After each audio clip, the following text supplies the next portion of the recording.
At ngayon, ito naman po lulutuin natin. Ang main, ano natin ay, ito naman, beef, corn beef. Lagyan na natin ang beef.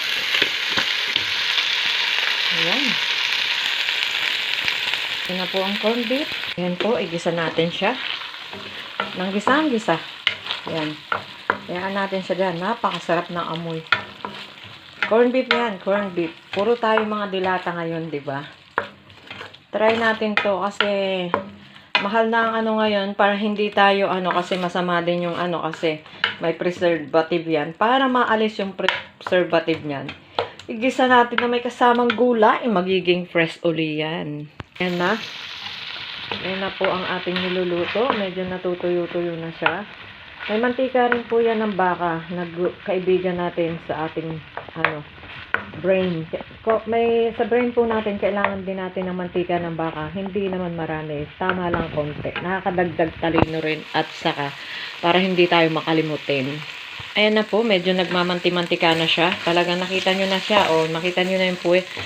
Parang meron na siyang mga Sa pagganyan, umaamoy na siya at hindi na siya maglalasang baka. Kaya ganyan dapat ang pagluto. Ayan. Ayan na siya. At yan ay medyo anuhin pa natin. Yung talagang gisa siya. At ito na po, ilagay natin yung iba dito. Kasi lalagyan natin ng tubig yan eh. Ating pinaglutuan, ayan po, nakikita nyo. Huwag nyo yan huhugasan. Dagdag sarap yan. Ayan na po, ilagay natin ang ating yung dahon ng tangkay ng dahil mauuna yan eh. Matigas yan eh. Tangkay ng pechay. Ayan po, igisa-gisa natin siya dyan. Nakikita nyo? Yang amoy na yan is nagpapasarap dyan.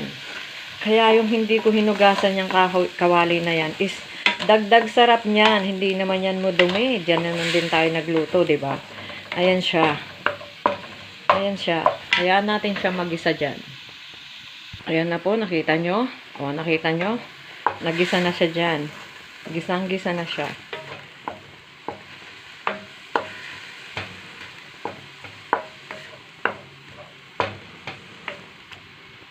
Natin ng konting tubig.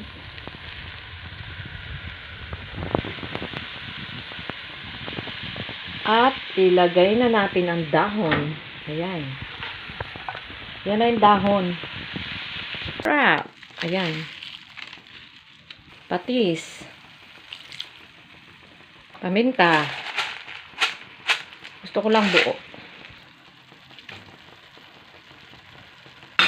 Ayan na po, nagbawas na ako. Ayan, binawasan ko. Sa susunod, isisigang ko yan. Lalagyan ko siya ng pang-asim. Lahat, lalagyan ko siya. Tapos, ito naman yung lalagyan natin ng gata ngayon. Subukan natin. Diba? Lalagyan din natin siya ng gata. Ayan. Daming gata niyan. Tignan natin kung ano mangyayari dyan. Sa akin lang yun. Para dalawang klase. Papakuluin natin siya. Lalagyan ko ng Arabic food masala. Lalagay ko to kasi gusto ko ang lasa nito eh. Masarap to eh. Super sarap nito. Ayan. Yummy yan. Yummy. Yan ang gusto kong lasa. May Arabic food. Arabic masala. Iranian masala. Very tasty. O, diba? Tignan natin yan. Yan na po, kumukulo-kulo na ang ating biryani. Kasi may masala eh. Mukhang masarap kasi gusto ko yung masala na yan. Napakasarap ng lasa. Napakasarap ng amoy. Sa amoy pa lang, mai-inlove ka na. I like masala. Arabic masala. Very tasty. If I will go home, I will buy this. At ayan na po. Lalagay na natin sa ating plato. Ayan dito. Ayan, sabi natin.